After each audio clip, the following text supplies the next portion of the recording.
Hey, what's happening? Before we jump into the show, I wanted to see if you had any music on a hard drive. You have a band, you have a project, and you want to self-release your own music. Well, there's an easy way to do it. You can go to distrokid.com/VIP/hyphenate and go get your music up on all the streamers. You keep 100% of your royalties, and you can get 30% off by using this code. It's a great, easy way to get your music up on the streamers and share it with your fans, your friends, your family, your mom, your dog, everybody. Everyone wants to hear it. But go to distrokid.com/VIP/hyphenate, HYPHENATE, and send me the link. I want to hear it too. Send your mom the link. Send your dog the link. They all want to hear it too.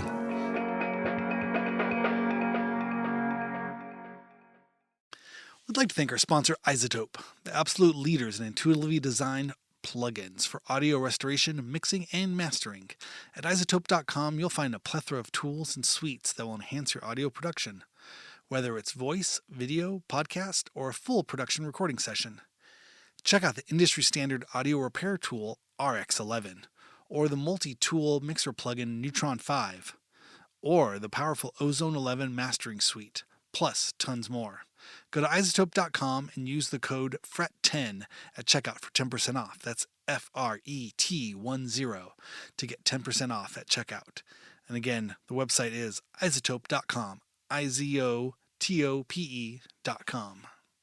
Feel very strongly like we don't want to be like out here alone as some isolated unit. Like we want to be embedded in dialogue with a lot of other artists, and that's how we operated. That's how we feel most inspired and energized, and so that's what the fest is about.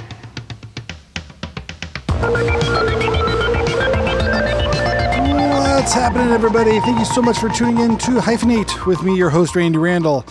This is our show for Thursday, October 2nd. Ooh, spooky month. October is here. As you know, if you've been listening to this podcast for a while, I'm a big fan of the Halloween time, the spooky times, all the fun fall things that happen, sort of, here in Southern California. We cosplay as if we have seasons. This is our time to cosplay like it's just cold enough to put a hoodie on, maybe a flannel. Maybe a light jacket, if you can get away with it, at least in the early mornings and evening times, it gets just barely cold enough. So it's exciting. This is an exciting time, maybe even a beanie or two. But today's show, I'm also super excited because I have a band, and not just any band. I have the band Black Eyes from Washington, D.C. It's always fun to do multi-people conversations, multi-people on top of each other. I think one of the early bands I did was Wah Together, and it's fun. I'm so used to just talking to one person, but you get a whole group of people on here, and I feel like we're like in an episode of the Monkees or something. It's, or like a Beatles press conference. Everybody kind of gets to chime in and say something witty and clever, but it's fun. It's fun hosting a conversation between a group of friends who've known each other for so long, and I've known Black Eyes for so long. We, Dean and I, on our early tours before No Age, played our first time in DC. We played at Hugh from Black Eyes warehouse, and we stayed there, and it was awesome. It was so fun and so generous, and just so much part of that kind of DIY sort of punk scene or world or wherever we came from. And it was so it's great. I mean, all these years later, was 2003. So what is that? 22 years ago. It's incredible. We played with Black Eyes here in Los Angeles last year when they first did their reunion tour, and now they have a new record. But not only do they have a new record coming out on Discord Records, they also have a tour and something of a festival, as you just heard Daniel sort of alluding to in the intro there. But this festival is sort of taking place across the city of Washington, D.C. Next weekend. It'll be October 8th, 9th, 10th, and 11th. 11th, sure. Black Eyes presents Speaking in Tongues Festival with Black Eyes, of course, Piss Jeans, Censor Ghost, Aaron Letko, Dolo Percussion, and Sir EU, Earth and Sea, Luke Stewart, More Ease, Relaxer, Towel Sounds, and Chris Richards. in conversation with John Davis. Super cool. That's going to be taking place at the Black Cat venue, Comet Ping Pong, DC9, Rhizome, and Zap in the City.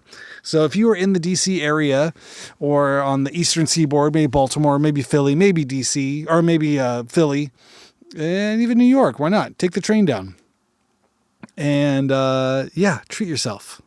Don't forget Virginia, Arlington, whatever other areas are close to DC metro area. Just get on a train, get on the car, get in the bus, and go take part of this awesome weekend. This is a big event around their new record, and then they will be coming on tour. I have tour dates happening. You can also go buy their record at Discord Records.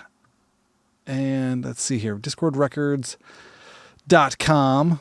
You can also buy it on their Bandcamp, which is blackeyes.bandcamp.com.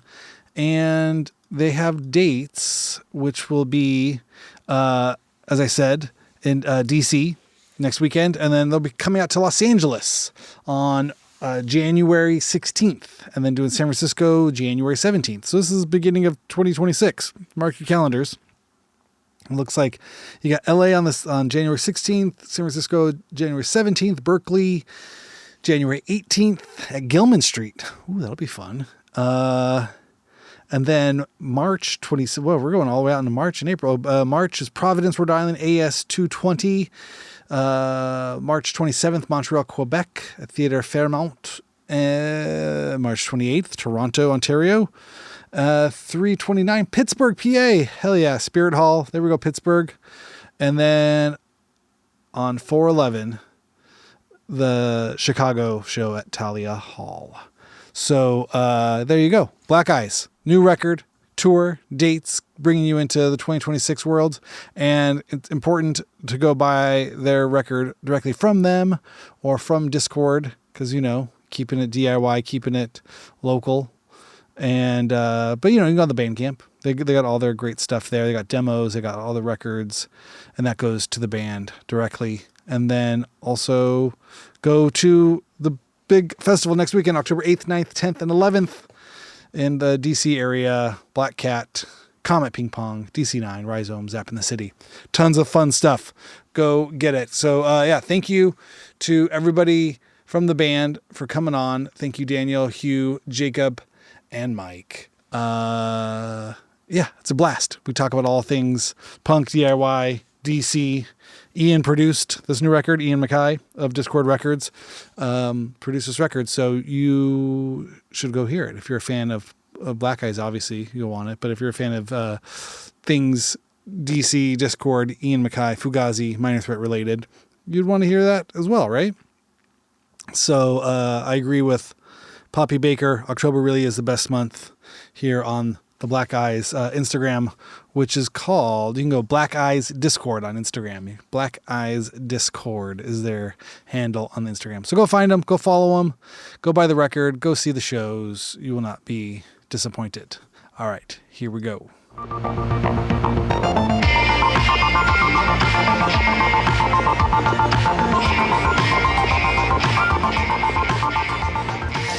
Black Eyes, what's happening? Thanks so much for coming on the podcast. How are you? Doing well. Yeah. Awesome. Doing all right. Yeah, it's good. It's great to see you all. I know it was just last year. Was that right? Or 2 years ago? 2024. No Age played with you here in Los Angeles? Okay. Yep. Yeah. So just about a year ago. Wow. So welcome back from the long hiatus. I know there's future stuff coming up, but talk to me a little bit about just the getting back together. How was it? How did that happen? You took a break, and then who was the instigator, and how did that come about? This is Daniel. I was the first instigator, but it very quickly took on a group dynamic. I mean, the band dissolved pretty abruptly, and in 2004. What year was that? Yeah, in 2004, right before our second album came out.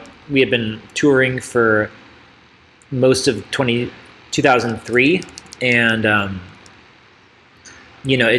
imploded in a way that was, I think, like fairly unresolved feeling for pretty much everyone, and everybody stayed in touch to different degrees, but there's generally friendly, and like we've been in and out of each other's lives. But there was this point in 2022 when I realized that it was going to be 20 years since the first record came out in 2023, and I was like, kind of just reached out to everybody to float the idea that we might meet up and maybe reissue the record, maybe play, whatever. And so we got together that summer in 2022 and started rehearsing some songs, and it just felt like really fluid and nice, and like, I don't know. Yeah, I'll let other people speak to it as well.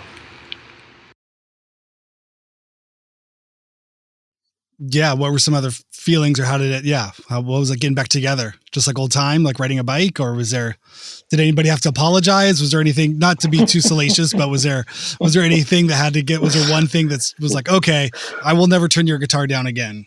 Okay. No. I don't know that there was any, sorry, this is Mike. I don't remember any apologizing. It did for, at least for me, feel like riding a bike. I think, it was the first couple of practices were, let me put it, I think the first practice was difficult, and just trying to get back on, trying to get, things rolling again. I think we did numerical order. So we had this history of numbering our songs, and I think we started trying to play Some Boys. And I think that was I remember it being difficult, at least for me. And I think eventually at some point we moved on to Fingers Broken, and that, I remember that sort of starting to click. And then once that started to click, I think everything just sort of, the momentum behind it really kind of built back up, if that makes any sense. And I don't know how y'all feel about that. Yeah. Jacob, Hugh, what do you guys, what was it like? It was interesting because I spent, I don't know, maybe a couple of months just like playing along with the records before we actually got together. And it was sort of wild hearing them again in a sort of participatory way. And it definitely I felt rusty with the songs even when we got back together. Sort of group dynamic wise, everything did feel just kind of like, oh yeah, this is just kind of right back where we were, in a good way. Not necessarily like right back where we were as things were disintegrating, but like right back where we were in sort of productive, in a sort of productive groove. I think my experience was a little bit like Mike's, but it felt like a little, I think it felt like a little rickety at first, but it still felt very much like, oh, this is our band. And like the I don't know, what felt sort of distinctively us about it was sort of immediately there, even if we weren't like 100% like technically right back in it immediately. I think it took a couple practices before it felt like, oh, we're actually playing these songs pretty smoothly, and kind of more or less on. And my recollection is we sort of did like one weekend we did first record and Some Boys, and the next time we did Cough Songs, and then we sort of put it all together. And it just sort of felt like each practice was coming together and sort of knitting a little more tightly. There was something very like kind of magical about it, where like Hugh has a house with enough practice space, and like room for people to stay. And there's also a bunch of old like archival stuff, records, tapes, 7 inches, and like some of the materials, like some old percussion pieces and stuff that we played with back in the day, guitar cases and stuff. So like in 2001, 2002, we were in this neighborhood, Silver Spring, a lot.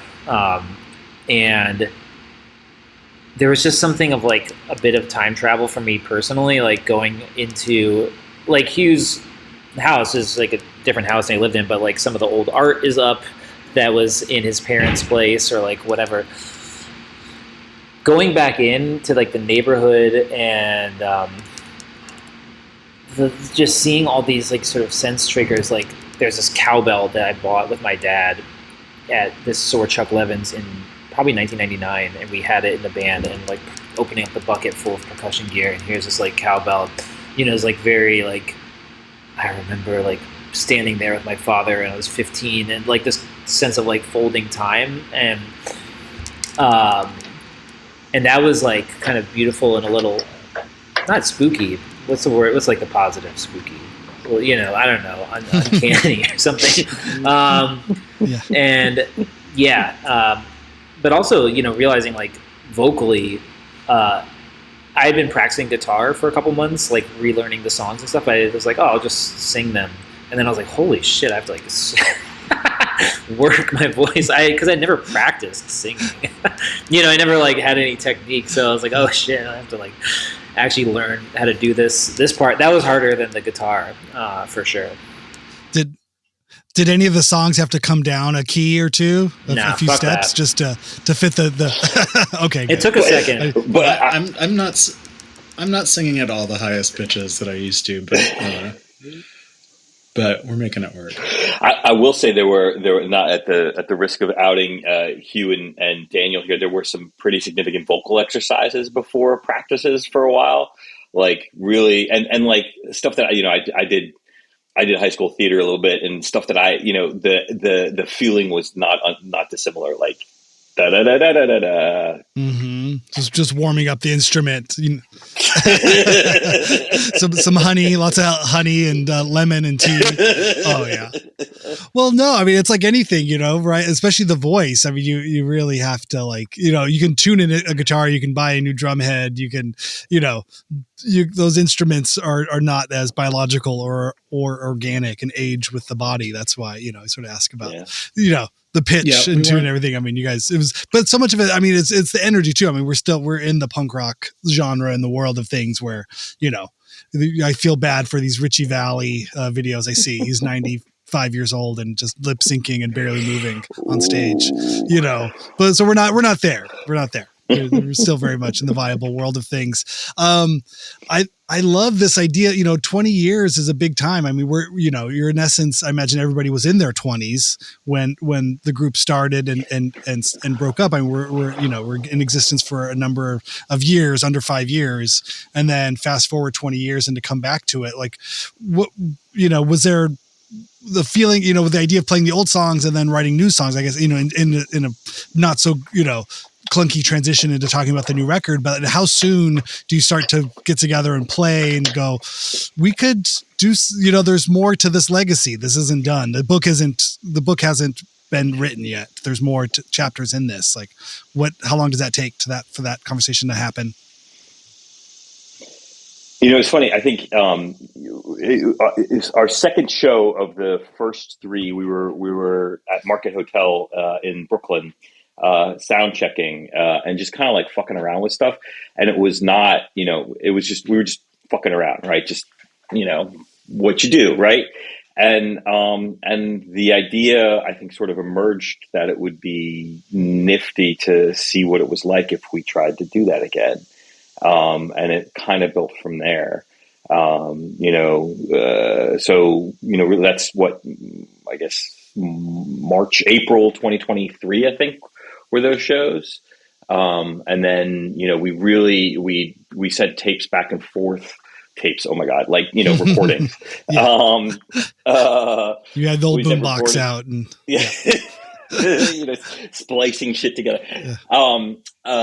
No, we sent recordings back and forth, and then I think it was, and y'all correct me if I'm wrong, I think it was July 24 that we had our first practice. We were solely focused on working out the new stuff. So about a year to and 23, was it July 23?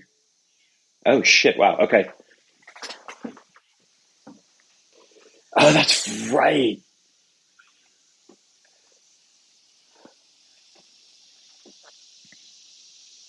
That's right. That's great. And Jacob, we haven't heard from you. What was it? How was it getting the call and getting back in the room with everybody? What was your experience? I mean, I think what everyone said, but the biggest thing to me in getting back in the room was sort of like not expecting kind of the feeling of it.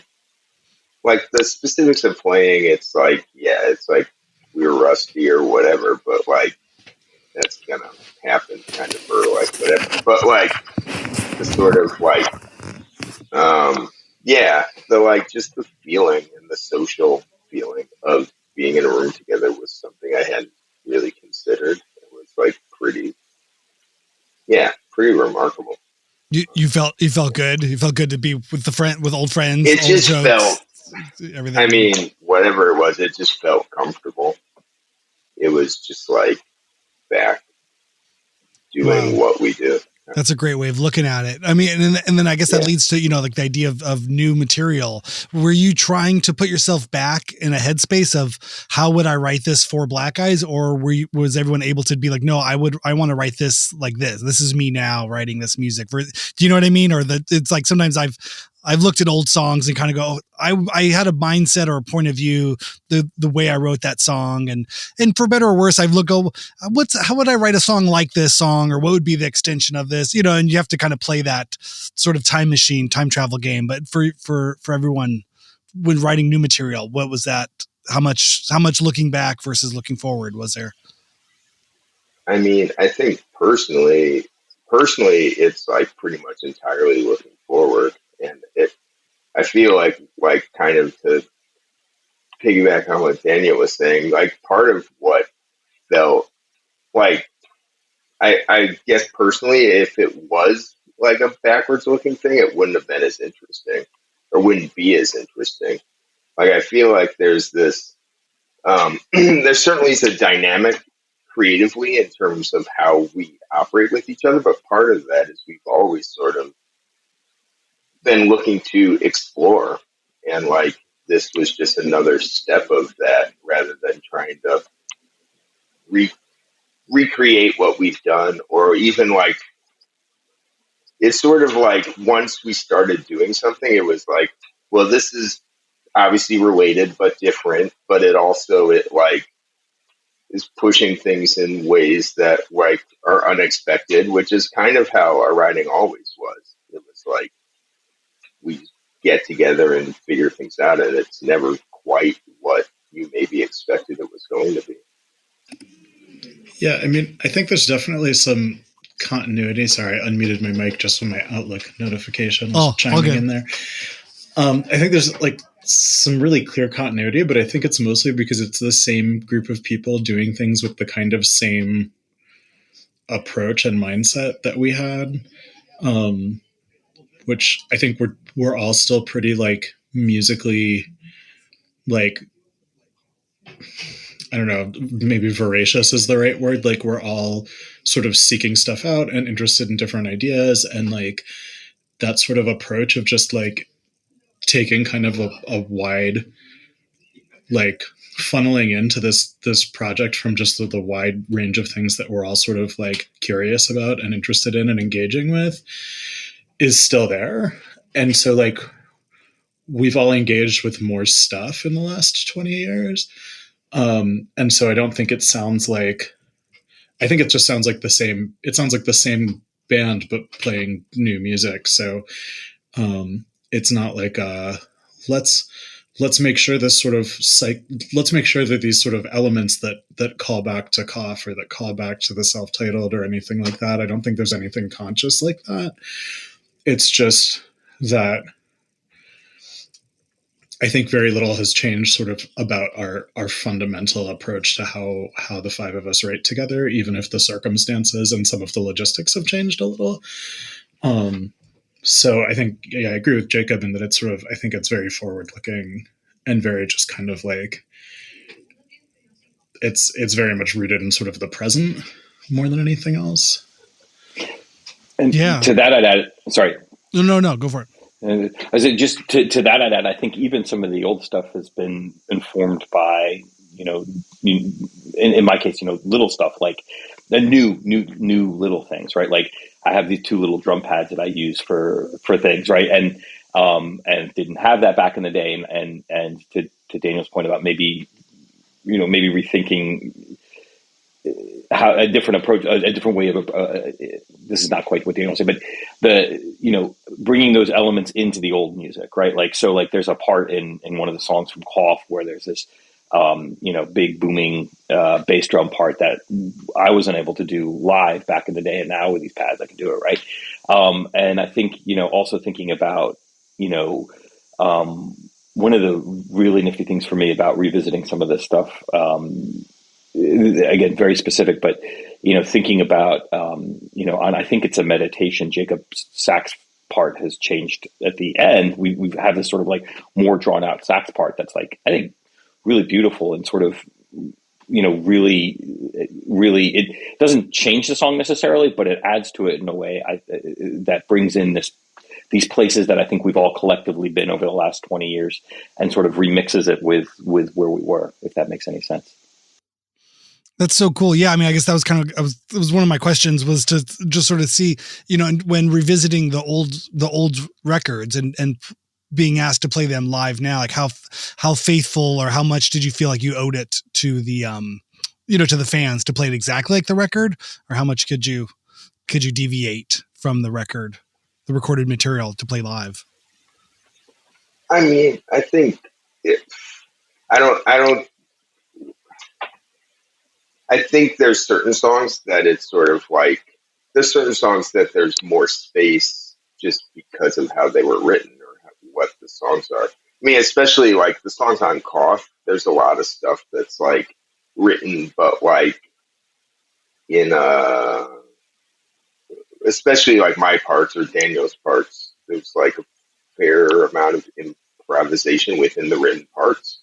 So it's like that's always going to be somewhat different, and there's space there for that. I think from the first record, it's just because those songs are kind of tighter songs in some ways. It's sort of like, it wasn't like we have to play it exactly like it, but it's like that's sort of what the songs are.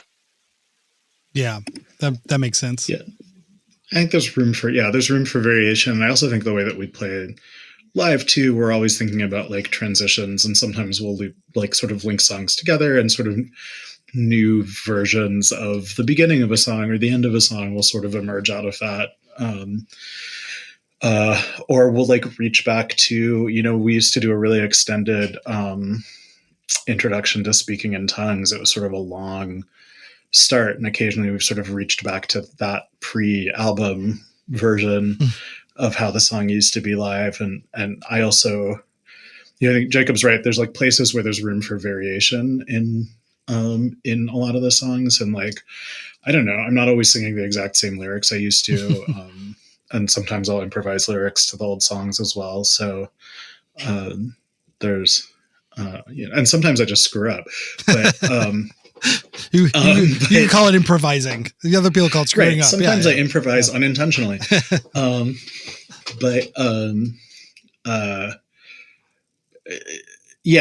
mean, I think Jacob's right. There's different songs that sort of naturally probably fall into being a little more sort of true to the recorded version by default. And other songs where there's sort of just more room for play and variance. And but I don't think we felt any pressure to be like, we must recreate the experience of being at a show in 2003 or the experience of listening to the song. I mean, God, listening to the song on the record, it's probably slower than we played it. That just always happens, right? Just naturally. Yeah. That's part of what the audience almost, whether they expect it or not, that's what they're getting. Yeah. It's what's the fan response been like? I mean, I know, I think we caught you kind of in the middle of a US tour when I saw you, and LA was great. It was huge. It was a great show. Everyone was really excited. I mean, was that kind of par for the course, or what's the been like? Any interesting interactions, or new fans coming up that hadn't heard you then, or is it, what's that been like? I've just been really psyched that, like, in addition to like our friends of our age who were around the first time, who I'm like psyched that they also want to come see us do this again. And it's really great to see a bunch of people that I haven't seen sometimes in 20 years. But I've been really excited at how many younger people are coming. Like we've had a number of people who've come who were either not born or like 1 or 2 years old when the records came out. And it's been especially sort of cool that like a lot of the people, there's just been a lot of like younger, like queer and trans kids who've come to our shows and have wanted to come and talk. And like, just, that's just been really exciting to me that like there's younger folks who give a shit about what we're doing and are into it. It feels really, I don't know. I'm just like, I'm very excited about that and very sort of, I don't know, validating isn't quite the right word, but it's really encouraging and really exciting to me that there are a lot of people who are significantly younger than we are, who seem to be into it or got into the records after we broke up and have wanted to come along. So I'm like happy to see anyone at the shows, like at all. But there's something just really exciting that so many younger people seem like invested and excited about it. I do. I totally agree. I think for me, honestly, it's like the fact that there's so many, or just like it's a lot of whatever. There's been a lot of younger people at the shows or interested, whatever, and it like makes it feel more like it's a real band. I don't know. It's like if it was just people our age, I don't know if I would be as excited about like pushing new stuff, like all of this kind of thing. Like it makes the shows feel like actual shows. That's so cool. I mean, I know, Hugh, you bring up, the idea of queer and trans communities coming out to shows. I mean, and the world in 2023 was much different than it is now, where we find ourselves politically and culturally, and can you sort of speak to what's that like as an artist, and sort of, obviously these songs were written in one time and now being played for this time and then creating new material for a new time. I mean, how has that played into it, and that relationship with the audience and the new audience kind of coming, and the awareness and just the cultural differences between these 20 years of existence for the band? I mean, one thing that's really, I think, super different is there's simultaneously like so much more visibility of trans folks in our culture than there was in 2003. But there's also been so much like, instead of just the kind of like background sort of in the air transphobia that there was back then, there's like really explicit and like vicious backlash to just trans folks living their lives. And so I think on one level, I don't know. I mean, I think we were sort of operating in some like largely pretty straight spaces where there was like certainly a lot of room for queer people, and it wasn't like, I think, like super hostile or anything.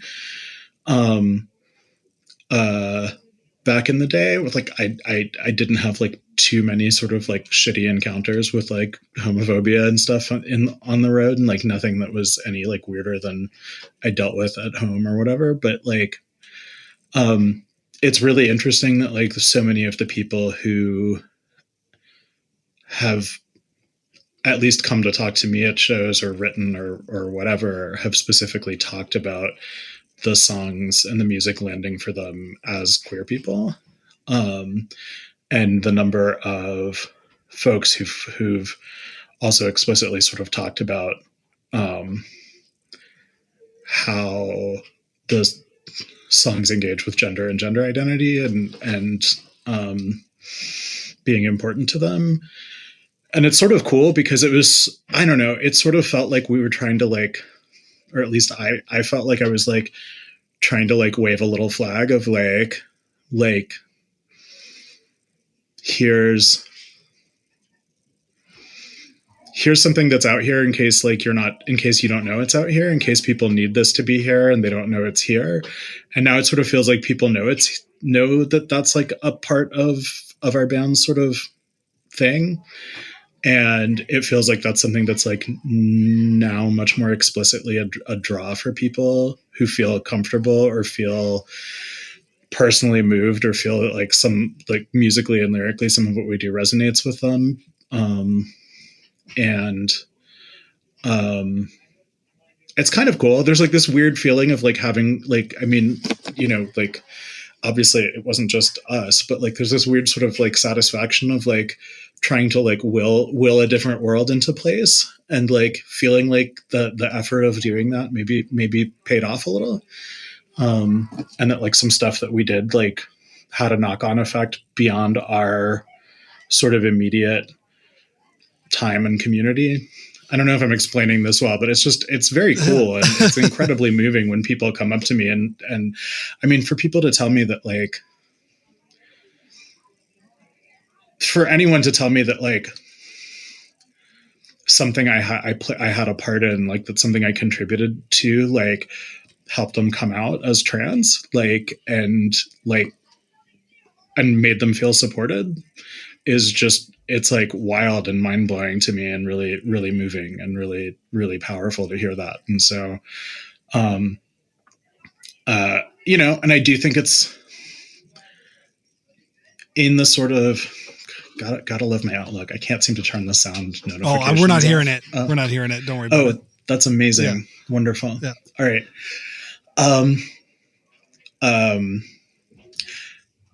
Anyway, I just think, you know, the music alone can do just so much, like in terms of like fixing the insane shit that we're dealing with in the world right now and in our country. But like just being able to create a space where like people feel even some kind of encouragement in the face of just how brutal it is right now, is just awesome, and just feels like super encouraging. I mean, we went into the studio the weekend after the 2024 presidential election, and like I know it's slightly off topic, but like having something really constructive and creative to do with my friends in a week where I was just also feeling like a tremendous amount of like anger and fear was so helpful, just personally, in terms of being able to get through that week. And I just feel like if our shows or our records like create any kind of version of that for people for whatever reason, that's just totally fucking awesome. And I'm incredibly like, I'm just blown away whenever anyone tells me that. So, yeah, it's huge. I mean, I think about it too, just, you know, cause we're of the same generation, of the same age, and just sort of seeing where the normalization and status of queer punk within the diaspora of the punk scene, you know what I mean? Where there's very clearly, firmly rooted scene with history, and your band and your output has obviously, you know, played a huge role in cementing that, and sort of as with the longevity of that, and sort of finding it where maybe, you know, 20 years ago it was still, you know, kind of grasping at straws, or finding a way of like, okay, well, I'm here and I exist, so this is what I'm saying, versus finding a you know, kind of a silo to fit in, like, oh cool, I want to be of the scene, like these, name off 10 bands who are, you know, powerfully active and you know, sort of setting the table, I guess, in some way, which I feel, you know, at least from my perspective, you know, in kind of the queer punk scene, it's like, oh, there's all kinds, it's a big, wide open, you know, with scene with lots of diverse, you know, members, and it's not just one thing. It's not all just, you know, things, power pop or punk pop, you know, and you know, Pansy Division and these kinds of things, you know, it's a big world, and it's great to sort of see that. I don't know, I guess that'd be my sort of like 2 cents in the 20 years from, you know, from 2003 to now, and kind of seeing that. I would imagine that's sort of the world you find yourself in, and lots of older. Yeah. So what were you gonna say? Yeah, I was also just going to say, I mean, one of the things too is I think there were a lot of, you know, it's like obviously like there was like obviously bands who were sort of like either sort of queer identified, or like, sort of, it was sort of like bands that were sort of like capital QP queer punk bands, and like I don't know, it just Husker Du or the Dicks or these other kinds of things. I don't know. It didn't feel like something where it was like there was no appeal to me of like being like, I want to silo myself off in some kind of like sub scene or whatever. It just, I don't know. I just felt really organic and natural. Like it wasn't like there was a lot of like, it wasn't that engaging with queer shit or whatever wasn't intentional, but it wasn't like,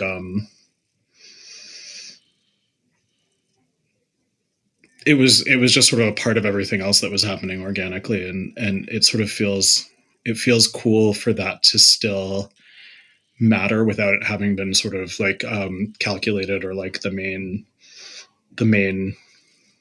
without it having been like a limiting factor in the music and the sort of life of the band. It felt more like a natural organic part of things that I think was liberating rather than limiting. And that's awesome. Yeah. And you mentioned going into the studio and to record the new stuff. Where did you make the new record? And tell me a little bit about how was it recording and going to the studio? Anyway. I just talked for like 7 minutes. I'll take a sec. It was we were at Tonal Park in Tacoma Park, Maryland. Don Godwin, I think. I think it's. I don't know if it's his studio, but that's where he records. And Ian Mackay came along and did the production, which, of course, he produced our first 2 records. The experience was great. It was the studio sounds great. I think it was on. We had sort of, when we first started talking about doing this, I think we had sort of talked about where we could possibly do it. Ian had suggested doing it in Don Zientara's basement, and I think there was a concern that we might not fit. So we were talking about other things, and my memory is, maybe Jacob, you brought it up. I can't remember, but we were talking about the Piss Jeans record that was recorded there, and how fabulous that sounds. Yeah, totally. I mean, that record specifically was, but I've heard a number of records that Don's recorded. They all sound great. And our friend used to be the studio manager of that studio, and he always had good things to say about it. So it's like, kind of made sense to try it out. I'd worked with Don a little bit because he ended up doing the final mixes on the first Priests LP that I had recorded, that my husband Kevin had produced. So he was also sort of a friend on that front as well. So there were a lot of connections that sort of made that make sense. I mean, one thing, can you guys hear me? Oh yeah, we got you. My computer crashed for a second. One thing that was cool about it was, we've recorded all our stuff live, and we did that again. Ian there's sort of 2 rooms, not sort of, there are 2 rooms in that studio, 2 live rooms. One is like pretty big and one is like a bit tighter, but the smaller one has like a direct window from the control room. So as we walked in, I was thinking, we'll go in this big room, we'll have a little space to spread out. But Ian was adamant he wanted us in the small room to be able to see the control room, to make eye contact and interact as we were moving between takes. And so it was cool. It was like a squeeze. But it was exactly the way we've always done it. And it felt really, it's pretty quick. We tracked over 3 days and mixed over a few more. So it was really like, minimal overdubs, minimal. We did some mixing and stuff, but it felt very direct, live and direct. Yeah. The room we recorded in is basically like, it's like where Crystal Waters records vocals when she's in that studio. So just like we made our record in the Crystal Waters vocal booth, basically. That sounds really tiny. but I mean, but you're with DC royalty. You know, you're saying this is Ian MacKaye producing and Don Zientara engineering, or is that, or no? What am I missing? Or No, different, Don Godwin. different. Okay. Don Zientara There's has a new passed, Don right? in town. Is that correct? No, he's alive. Is he still okay? He's alive. Did he retire? Rumors of or his was death there- have been greatly overstated. He Different is Don. just moved his Okay. studio back to his recording, house. but, yeah. Okay. Just checking. Okay. But still, yeah, I mean, Ian, as a producer, what is that experience like? I mean, obviously you've worked with him before in the past and now coming back 20 years later. How has that been interfacing with him and about Discord and about new records and stuff? Like, how do you find Ian now, 20 years later? First of all, like, it was extremely cool. Just that was an experience that was a real highlight of my life. Working with Ian on those records is amazing, and so I just kind of assumed that would never happen again. And so getting to work together was just felt really special at all. But he's like a pretty incredible listener and extremely astute. You know, we sent him practice tapes, and he maybe listened to them. I'm not actually sure.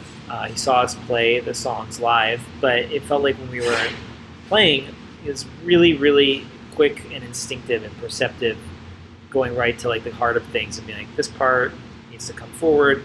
What about that? Hang on, what do you think about? You know, just really quickly getting exactly what's going on and seeing, like, having a clear vision for how to like enhance and like bring out the best in it.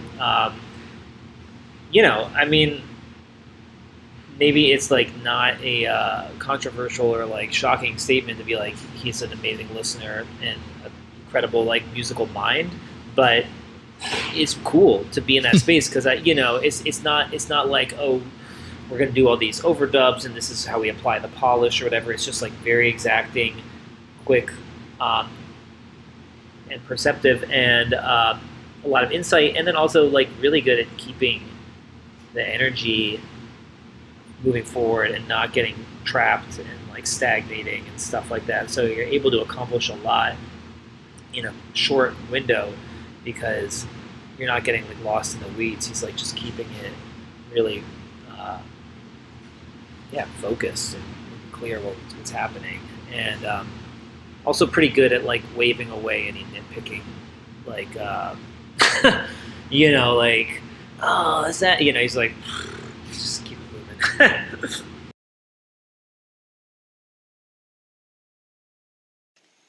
I mean, I think that like totally what Daniel was saying, and I think just to give a little bit more of the feel of the sessions. I mean, like, you know, he always sort of brings other stuff to listen to, right? Like, you know, the first time I heard Maggot Brain, I think, was when we made our first record. I think he brought it to the studio to listen to, and then this time he brought he brought this New Orleans jazz stuff that I had never heard and was like, you know, just amazing. And also, we were listening to Dub Syndicate a bit, and he was telling this amazing story about watching Style Scott track the drums and watching Scott, like how he played and the sort of the stick technique, which, you know, Style Scott, of course, is an incredible player and, like, you know, does the bouncing stuff that I can't even, you know, approach. But that sort of like breadth of knowledge and that understanding of music is just, it's like working with somebody that has that. It's just incredible. It's amazing. I will say one of the incredible things, going back to what Daniel was saying about being kind of whatever, like helping to squash nitpicking or you know, he often is like, if you are like that, like, do it again or whatever. But one thing with the way Don works is that we would be discussing something or whatever, like if something could be a little different or whatever, and he will have already edited it.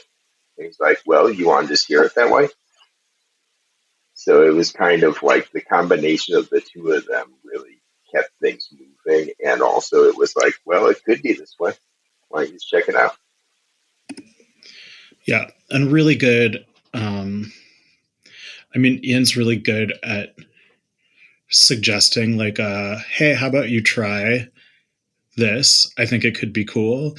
But he's also unsurprisingly not afraid to be like, hey, like, I think you should not do this instead. Where appropriate. Like I think there was one part where he basically just told me like, hey, when you're coming into this part, like, don't feel like you need to like rock out. It's like the part itself is what makes the thing heavy. Like, you can just play it, like, don't like consciously change the dynamics. It'll sound better. And he was totally right. And it was a subtle change, but it was like really helpful direction. Where my instinct was to like kind of like overplay, and he was just like, yeah, step back. And it was really smart and really helpful. And Don is also just like, in addition to being an incredible engineer, is also like musically very creative. And so like, his ideas were also part of sort of how things came through. And like Jacob said, he is so skilled with Logic that he can like, I mean, he literally would have edits done like while we were articulating the thought of what we might want to try. And he's like, great, did it. And like, played it. And it was sort of fantastic. So really kind of amazing combination of two brains to be working with. That's so cool. And no real kind of fear or this idea of fetishizing of analog or this or that. It's, sort of embracing new recording techniques and sort of all of the ease that goes along with it. I mean, was there any kind of talk about that sort of stuff, or how does Ian approach working on a computer versus, stories of tape from back in the day? Was there any issues? Well, the one concern Ian had is that Don works without a controller. What does that mean? So he just works with his keyboard and his mouse. So he There's no board. Gotcha. Yeah. And he even like virtual board. Yeah. So I wasn't there for the mixing, so I don't know if they end up, because Ian really wanted to have something that was hands-on. Yeah, no, Ian originally was sort of like, because he's used to just having like the board at inner ear and being able to like move faders around. So I actually like bought, in anticipation that it might be helpful, like a control surface that had faders. And Don hooked it up and we sort of had it ready to go. And then Ian decided, he's like, I'll just try it. I'll just try working a different way. And it worked really well. So that's cool. Yeah, you can just get a big screen or a big monitor and put it up there. Just have the mixer up there. It's just so if you need to visually see where everything's at in relationship to the other tracks. Something. Wow. That is so cool. And then in terms of the release and working with Ian, Discord again, I mean, I'm of the perception that things have slowed down a little bit at Discord in terms of new records. I know there's been box sets and there's been kind of some archival stuff. What has that been like for you with as a new release on Discord? I mean, maybe shed some light on it. I might not be as on top of what Discord's doing these days, but what's your take on it? I mean, honestly, it's not that different. Like, Discord's pretty straight up, and it's not. There's never like a big. There's never like a big PR campaign ever. They have press contacts and stuff they've in the past used, but they never had ads, and they never like requested we make a music video or even technically put terms on the amount of like shows we were expected to play, or there wasn't any machine. It was very, very like, let's put out this record, we'll do it in a very like simple and direct way, and that's how they operate. I mean, it's true that there's less new music, but there's not none. They're still putting out new records. There's a different world we live in, but in terms of how like music information is disseminated and like the importance of a review or whatever like that. So like they've sort of adapted their, I think, whatever contact list and stuff. But I don't know. I mean, it feels really, really similar. It's like we're working with the same people. The timeline isn't so different. I mean, it's taking a little longer maybe to get the record. I don't know. It's very production stuff, same. For vinyl pressing. Yeah. What, and then to stream or not to stream? What does a band do in 2025?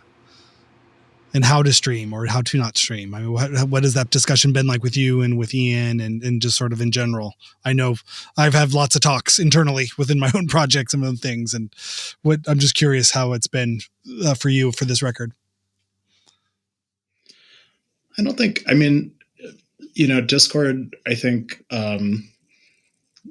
pretty gradually and sort of conscientiously sort of got into the sort of digital space after doing their own download service in-house for a while, and then they've moved to most of the major services. So like our stuff is kind of wherever Discord stuff is in the digital space.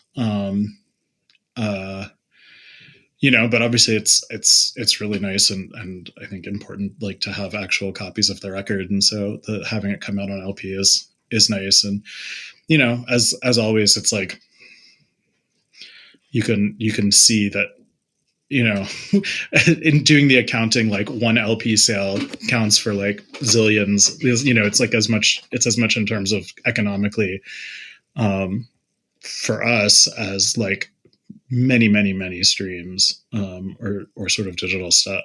So it's not like we're rolling in cash from our music sales or anything, but there is something really, I don't know. I mean, this is a thing that you could talk about endlessly, but like there's something really nice about people still buying the records on physical media, both just because it supports artists more substantially than most digital stuff, and also because like it's immune to the vagaries of what happens in the sort of business model of digital stuff. I mean, sort of think about just looking at like the digital like video space, where it's like, oh, this thing I want to watch is no longer available anywhere unless I still have like a VHS or DVD copy of it, because it's not actually, or it's only available as the remastered, remixed, different. Like, what's the one I loved? Where's that one at? Right. So I don't know. There's something like, I think the access is nice of having stuff in the digital world, and sort of immediacy for people is nice. And it's sort of cool to see like in real time, and like, in a place like Bandcamp, who's listening to what, but like, but I'm glad that we're also still operating in a sort of like black plastic discs sphere as well. It's out. All right. Well, tell me a little bit about the festival. We'll kind of start wrapping up. This is out just before the record comes out, and I know there's a big show you're doing for the release of the record. Can you tell me a little bit about that, and where, and then I'll get all the plugs, where to buy the record, where to buy tickets, all of that stuff in there too. I think Mike should speak to this one since it's his brainchild. Yeah, I mean, I think the idea came from playing with all these amazing bands over the first, No Age Included, of course, over the first, year of being back and playing. And the idea was to, what would it take to bring a selection of those folks to DC, what, and to contextualize the experience that we had, I think, for the folks that come and watch us play. I think the idea was probably a little nuts, but, and it's as and I mean, Daniel can talk more about putting on a festival, because, I think he's done it more, but like, it's a lot of work, of course, to put it together. And, but it's exciting to see all these folks coming to DC. Like we've got, it's 4 nights of performances, at a number of different venues around the city, Rhizome, Comet Ping Pong, DC9, and of course Black Cat, where we'll be on the 11th, which I think is also going to serve as the release party for the record. And it's an attempt to capture a sampling of the music that we're all interested in right now, and also alongside some of the bands that we played with when we were out there over the first year of being back together, if that makes any sense. I cannot, and it just the timing works out really well for John Davis, who played drums at Q&U, played with a bunch of different bands back here in DC. has written a book about the DC zine scene. If I'm overly alliterating there, apologies. For between I think the late '70s and the 2000s, and it's he's going to be able to do an event in conversation with Chris Richards, of course, who is his Q Not You bandmate, at the MLK Library here in DC, which will also sort of be an opportunity, I think, to engage with the ideas that we all sort of grew up with, and how those have carried forward with two people that have been super instrumental in that. And I would be remiss if I brought up Chris and didn't mention the role that he's played in our reunion, just sort of being a wonderful, just like a person who has been there to sort of discuss everything. He played a big role in putting together our zine. I don't think the zine happens without Chris. And he's just like, he is as those of the folks who follow him on Instagram know, he is he'll post, DC remains undefeated every few days, which is great. And I think that's really who Chris is. And he's played that role for us too. Wait, I will say one thing about the fest. When we were working on this zine, Speaking in Tongues, ahead of the first reunion shows, it was this kind of harebrained idea to have, like a oral history of the band and all this sort of archival material, but also like talk about the artists who we were playing with and who we are excited by and what we are listening to and our collaborators and our peers during our time as a band initially. And there's sort of tendency to mythologize rock and roll artists as these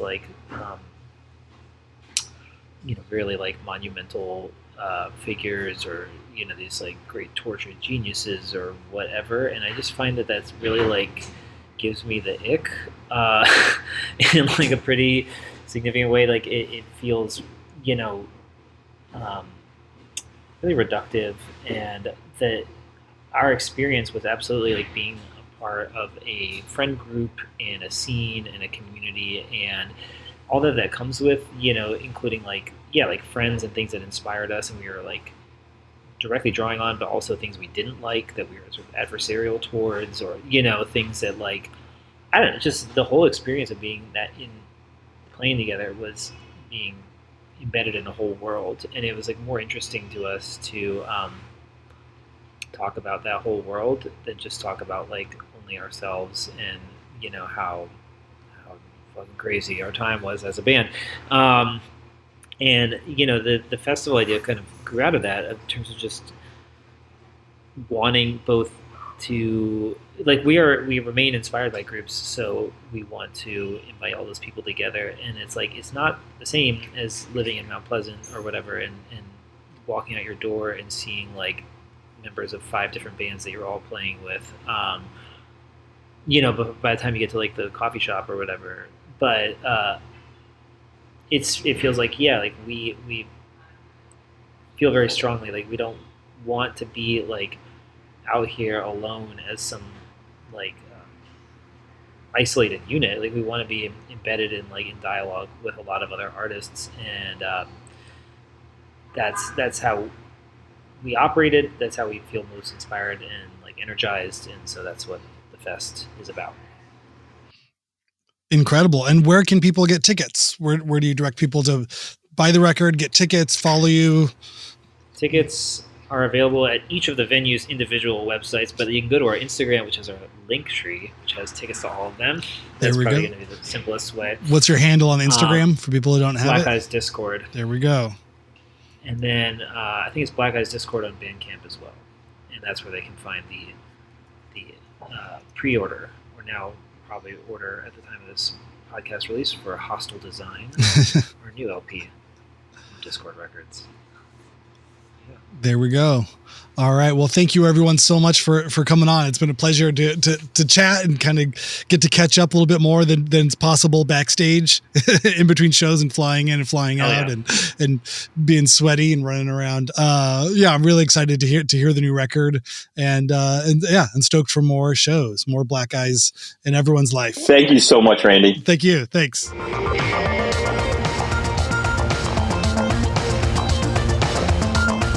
Yes, there they are, the mighty Black Eyes. Thank you, dudes, so much for coming on. Everybody, go buy the record. The record is coming out on Discord Records.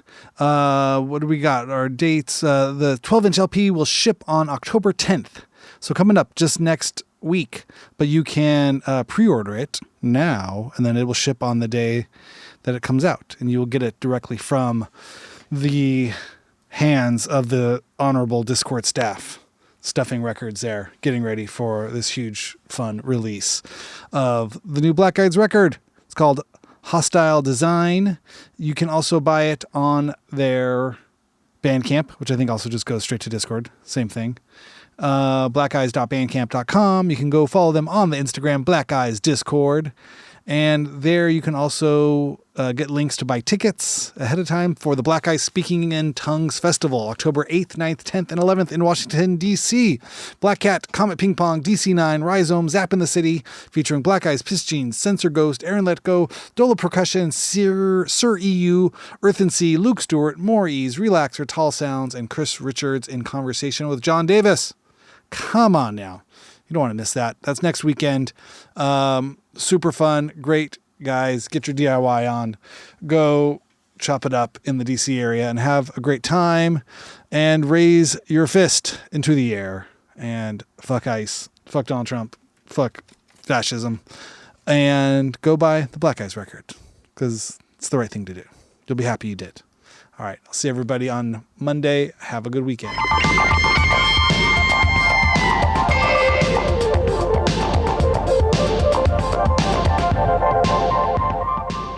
Work my voice because I never practiced singing.